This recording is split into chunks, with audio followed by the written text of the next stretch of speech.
সকল পোশাকে প্রাপ্তবয়স্ক নারীদের নামাজ কবুল হয় না। এই কথা আমার নয়, হযরত আয়েশা রাদিয়াল্লাহু আনহা বর্ণনা করেছেন, রাসূলুল্লাহ সাল্লাল্লাহু আলাইহি সাল্লাম বলেছেন, প্রাপ্তবয়স্ক নারীরা যদি নিজেদের সতর সম্পূর্ণভাবে না ঢাকে তাহলে তাদের ইবাদত এবং দোয়া কবুল হয় না। বিশিষ্ট মুসলিম স্কলারগণের মতে অন্ধকার ঘরে একাকেও যদি কোনো মহিলা নামাজ পড়েন ওই মহিলার নামাজ হবে না। তার যদি এইটুকু বাদে কোনো জিনিস খুলে যায়, যেমন মাথার কাপড় সরে যেয়ে চুল বেরিয়ে যায়, অল্প কিছু চুল বেরিয়ে যায়, অথবা কানের নিচেই জুলফির চুল বেরিয়ে যায়, অথবা দুটো কানের দুই কান বা এক কান বেরিয়ে যায়, সরে যায় কাপড়, অথবা পিছনের মাথার চুল ঝুলে বাইরে চলে যায়, অথবা থুতমির নিচেই যে গলার অংশ এটা বেরিয়ে পড়ে, অথবা হাতের কনুই এসব জায়গায় বেরিয়ে পড়ে, অথবা পায়ের টাকনুর উপরে পায়ের উপরের পা নলা বেরিয়ে পড়ে, ওই মহিলার নামাজ হবে না।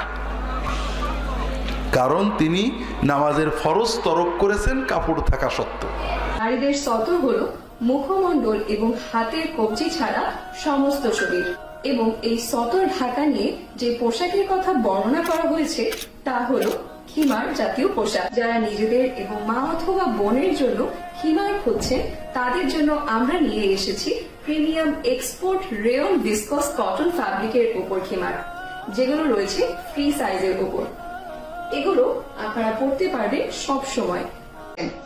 এগুলোর ঘের রয়েছে 80 থেকে শুরু করে 84 পর্যন্ত, এবং এটার লম্বা দেওয়া রয়েছে 73 ইঞ্চি। দেখতে পাচ্ছেন অনেক ঢিলে ঢালা ভাবে এটিকে বানানো হয়েছে, এবং সাথে দুই পাশে আপনারা ফিতে করা পেয়ে যাচ্ছেন। বাহিরে যাওয়ার সময় আপনারা সাইজ অনুযায়ী এটিকে বেঁধে নিতে পারছেন, এবং নামাজের সময় এটি খুলে দিলে হয়ে যাচ্ছে পরিপূর্ণ ইবাদতের একটি পোশাক।